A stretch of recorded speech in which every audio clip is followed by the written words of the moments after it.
Olá pessoal, hoje estamos aqui para dar início a mais uma aula do nosso curso de LaTeX e hoje a gente vai explorar mais algumas opções da parte do Document Class. A gente viu um pouco dessa parte da configuração do Document Class na segunda aula do nosso curso, certo? E hoje a gente vai explorar algumas outras configurações que a gente pode estar fazendo através do Document Class, que é unido com o que a gente viu nas aulas anteriores, vai fazer que você tenha um template, possa criar um template interessante, caso você queira usar para trabalhos mais personalizados, né? Ainda aqui para depois daqui dessa aula, a gente vai estar depois já adentrando dentro dos ambientes matemáticos, aí assim aprendendo a fazer as nossas equações, que é o ponto principal do LaTeX, né? Então hoje a gente vai finalizar essa parte de configuração da página, né? Toda a parte básica, na qual também a gente é acostumado a fazer em outros processadores como o Word, certo? Então essa aula de hoje vai ser bem prática. Então, indo aqui para o nosso processador de látex, certo? O TechStudio. Aqui a gente vai utilizar já o template que a gente estava utilizando em aulas anteriores, certo? Deixa eu posicionar a câmera aqui numa posição mais interessante para vocês observarem o nosso editor. Né? Então aqui a gente está aqui, o que a gente utilizou na última aula, né? Só destacando que essa parte aqui, né, na última aula em relação ao posicionamento do número da página, a gente viu que quando a gente usa o make title, a gente sofre alguns problemas lá na hora de posicionar. Aí caso a gente queira melhorar, corrigir aquele problema, a gente usa esse comando aqui, ó, make letter, certo? E aqui ele vai verificar, né, o básico se eu estou utilizando o Fence HDR, que é justamente o pacote que a gente consegue fazer a edição da posição do número da página, né? Caso tenha esse pacote, né, carregado, ele vai alterar lá um parâmetro dentro, e aí sim a gente consegue fazer com que a nossa numeração fique na posição que a gente quer, né? Aqui no caso está à direita, certo? Em vez de onde tem o make title, toda vez que eu inicio um capítulo, ele fazer com que esse início do capítulo a numeração venha para o centro, né? Então assim a gente consegue posicionar onde a gente quiser através aqui do Fence Foot, né? Aqui eu estou botando à direita com R, se eu quiser à esquerda eu boto L, se eu quiser centralizado eu boto C, certo? Só fazendo um disclaimer aí da última aula que a gente não conseguiu fazer, então é utilizando esse comando, né? Então caso você tenha interesse nessa questão, você pode paralisar o vídeo e digitar no seu arquivo do LaTeX, né? Para você ver a mudança acontecendo, certo? Então aqui a gente vai estar explorando algumas questões do Document Class, que é nossa primeira linha de código, né? Que inicializa todo o meu documento, que é o Document Class, que aí a gente vai colocar alguns padrões que o meu documento vai seguir, né? Os principais que a gente sempre coloca aqui é o tamanho da folha, o tamanho da nossa fonte e por aí vai, né? Então existem outras, né? Então aqui a gente já tem o tamanho da fonte, a gente bota A4 paper, que ele já reconhece aqui. Aí eu colocando aqui o A4 paper, ele vai botar o padrão de impressão para folhas A4. Lembrando que aqui, caso a gente carregue o use package do Geometry, a gente já pode fazer essa escolha também aqui nas opções do pacote, né? Então, nesse caso aqui, não seria necessário.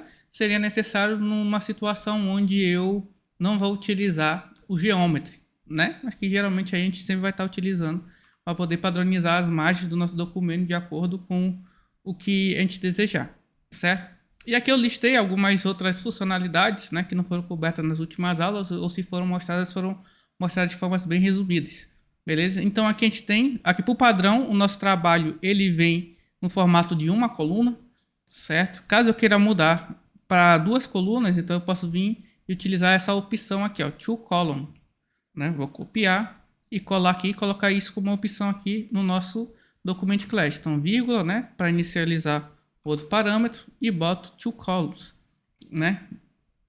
Lembrando que aqui os itens que vêm entre colchetes são parâmetros que a gente chama de parâmetros opcionais, né? Toda vez que eu tenho um comando e entre o comando, o nome do comando e o abrir e fechar chaves que vai vir, o que a gente quer colocar, eu colocar coisas aqui em colchete, né, entre as chaves e o nome do comando, significa que são parâmetros opcionais, né? Que ele já tem um padrão lá escrito no interior do LaTeX, né? Mas se eu quiser fazer uma alteração que é de forma opcional, né? Eu coloco entre colchetes. Se eu botar aqui two columns, certo? E fazer a compilação, a gente vai ver que o nosso texto aqui ele passa a ser de 2 colunas, né? Já obedecendo aí a questão das nossas margens que a gente definiu aqui no Geometry, beleza? Então ele vai seguir essas margens e dividir aqui. Aí vai ter esse espaçamento já por padrão, né? Que a gente não pode alterar, só no caso se a gente utilizar algum outro pacote que faça essa divisão de 2 colunas, certo? Então, caso eu queira que meu trabalho seja todo em coluna dupla, então eu posso vir aqui no meu document class e colocar esse comando aqui, né? Esse parâmetro de two columns, para poder colocar em 2 colunas. Então, todo o meu trabalho passa a ser em 2 colunas aí, bem legal. Né? Então, ele já padroniza isso daí, a gente precisa ter uma dor de cabeça como a gente tem no Word, né? Pelo menos quando eu tive. Certo? Então, aqui a gente consegue colocar no padrão, se eu quiser para uma coluna, eu posso digitar aqui one column, certo? Que ele volta para uma coluna. Só que aí é o padrão, eu não preciso definir que é uma coluna, né? Então eu só vou botar um comando aqui, um parâmetro para definição das colunas, se eu quiser 2 colunas, certo? Então voltando aqui para uma coluna, para a gente ter uma observação melhor, a gente vem aqui para o outro. Esse two sides aqui, two side é quando eu quero imprimir em folha dupla. Então ele já coloca a questão lá do espaçamento para poder colocar a encadenação tanto de um lado quanto do outro, né? Então quando eu fizer a encadenação ou emoldurar o meu trabalho escrito, né, depois de impresso, aí eu posso utilizar aqui o two sides, né? Que é para impresso quando eu vou imprimir em 2 páginas, que ele já faz a configuração das margens, o espaçamento extra para poder colocar a encadenação, né? E assim não, na hora que você for encadenar, não atrapalhar a sua leitura, né? Principalmente se for emoldurado, em vez de encadenado com Spirit, certo? Então eu posso colocar os two sides aqui, para poder fazer essa configuração quando eu quero imprimir meu trabalho e tenho a intenção, lógico, de fazer a encadenação dele. Se eu botar two sides aqui, ele já cria aqui um espaçamento. Deixa eu botar aqui para ele centralizar na folha, certo? Aí ele já faz essa configuração aí.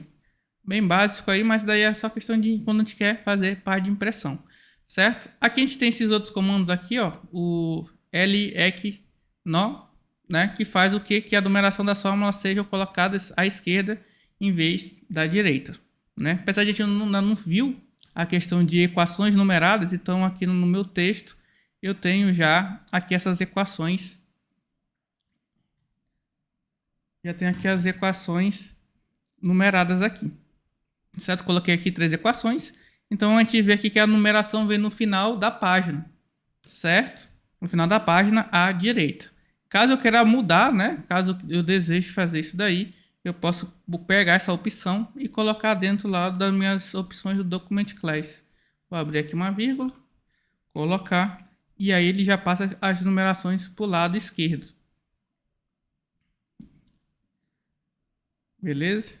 Então tá aqui, então a gente vê agora que a numeração da minha página veio todas pro lado esquerdo aqui, ó.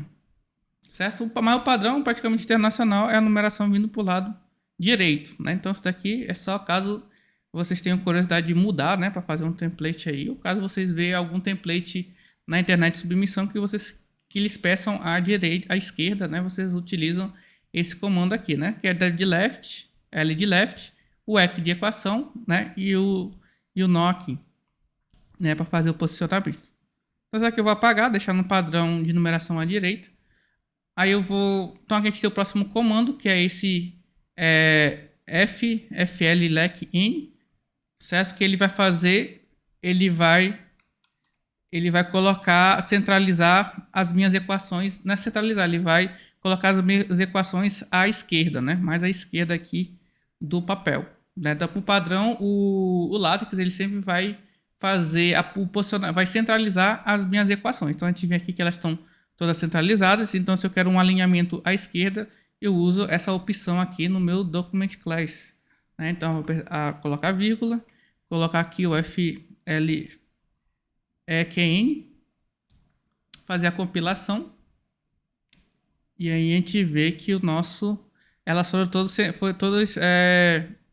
alinhadas à esquerda aqui, ó, né? Então, às vezes fica um padrão mais bonitinho, certo? Fica tudo alinhado.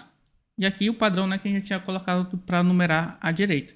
Então, tem essas duas formas aí, né? Lembrando que geralmente templates de revistas aí, geralmente vai utilizar o padrão centralizado. Algumas revistas também, no momento que elas vão publicar o seu artigo, elas usam um modelo interno, né, que ela não disponibiliza ao público, e lá eles fazem essa alteração do posicionamento das equações, né? Aí eles podem botar esse alinhamento aqui à esquerda, a vez de ser centralizado, né? Mas a gente tem essas duas opções, aí vocês já conseguem fazer essa mudança.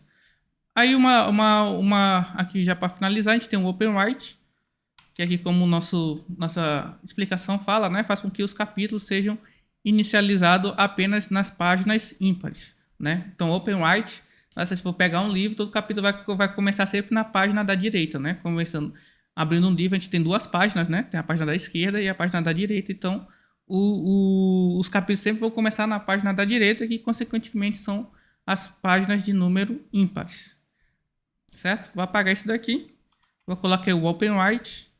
Então aqui a gente já está no padrão report, né? Só lembrar, a gente está no padrão report, que aí a gente pode utilizar os capítulos, né? Agora essa parte aqui de OpenWrite só funciona, só é indicada a utilização para reportes e books, certo? Em artigos, como a gente só tem seções, aí a gente não utiliza essa opção. Vou botar aqui o OpenWrite, centralizar aqui, ó. Então aqui eu botei esse meu texto, ó, ímpar. Então ele vai pular o par e vai só inicializar o meu capítulo na página ímpar, que no caso aqui é a página 3, certo?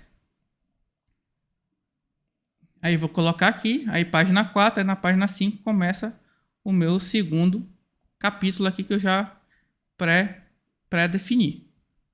Beleza? Então a gente consegue ver aí quando a gente quer já garantir isso, né? Também é indicado quando eu vou fazer impressão de dois lados, né? Tô com two sides aqui, aí como eu vou imprimir frente e verso e eu vou colocar numa impressora que vai imprimir frente e verso, né? Então aí eu boto o OpenWrite para garantir que o meu KPC vai ser impresso nas páginas ímpares, né? Então o OpenWrite junto com o two sides aí é a combinação nessa situação de impressão, principalmente quando eu vou imprimir impressoras que imprimem frente e verso, né? Então eu quero garantir que minhas páginas, meu KPC começa na página ímpares, né? Aí eu posso fazer dessa maneira. E tem o OpenN, né? Que estamos aqui, o OpenN, que aí permite que o KPC seja inicializado tanto ou na página ímpar ou na página par. Então a gente vem aqui, botar aqui OpenN. Vamos compilar. E aí eu vou ver que meu capítulo 1, que antes começava só no 3, agora inicializou na página 2, certo? Aí que terminou na página 3, aí na página 4 entrou aqui o meu outro capítulo, certo? Então essas são algumas das outras opções que a gente não explorou em aulas passadas, né? Algumas explicadas de uma forma mais detalhada, mas aqui são algumas opções que a gente pode estar utilizando aqui dentro do Document Class para pré-configurar o meu trabalho, né? Então, outras coisas mais personalizadas em relação à estrutura, em alguns pontos a gente vai ver em aulas futuras, certo? Mas por hoje eu já creio que já é o suficiente para vocês conseguirem estruturar um template próprio aí, com alguns requisitos básicos de letras, formatação, margem e por aí vai, certo? Então, espero que tenham gostado dessa aula, né? Lembrando que essa é a nossa quarta aula, já temos 3 aulas anteriores. Então é só você entrar aí no canal, caso vocês tenham caído de paraquedas nessa quarta aula, certo? Para acompanhar nossas outras aulas sobre o LaTeX, né? Para produção de texto matemático. Então, obrigado pela atenção e a gente se vê na próxima aula.